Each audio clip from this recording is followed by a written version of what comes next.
Alors vous avez donc recueilli des témoignages de citoyens, de philosophes, d'économistes, d'artistes, de sociologues. Comment vous les avez choisis, ces intervenants ? Alors au fur et à mesure en fait, parce que pour faire un film en le commençant le 12 janvier et qu'il arrive en salle, c'est une construction assez particulière. Donc c'est-à-dire que moi je travaille sur les problématiques sociales depuis très longtemps. C'est mon corps de métier au niveau de la réalisation. Ces problématiques-là, une grosse partie d'entre elles, je les connaissais, mais séparément.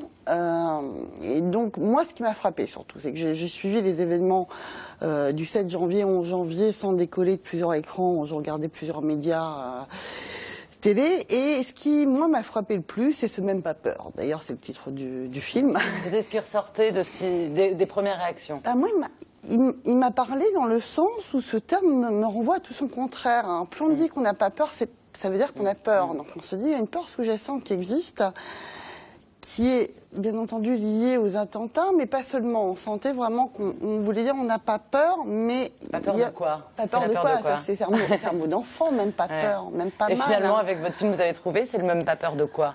C'est de l'autre, de la religion, du lendemain, tout simplement. Alors, pour résumer, donc j'ai commencé donc avec un de mes premiers intervenants qui est Didier Drich, qui justement avait travaillé sur la peur et qui le résume très bien, on le voit un peu dans la bande-annonce.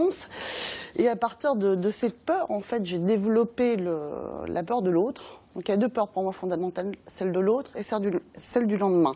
Et donc la peur de l'autre, c'est un peu l'arbre qui cache la forêt. C'est-à-dire qu'on a une peur qui est induite au niveau politique. On fait peur aux gens, c'est-à-dire on a peur des Roms, on a peur des attentats, on a peur de l'islam, on a peur des réfugiés, on a peur des gens qui vont nous attaquer.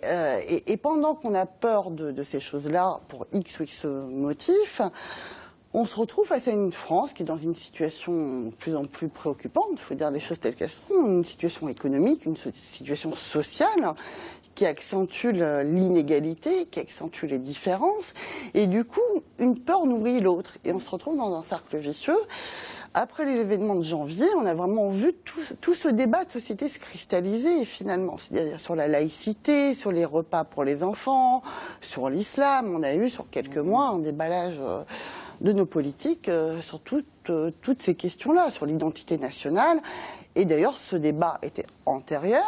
Il s'est accéléré après les événements et il va s'accélérer jusqu'en mai 2017, date fatidique des élections présidentielles.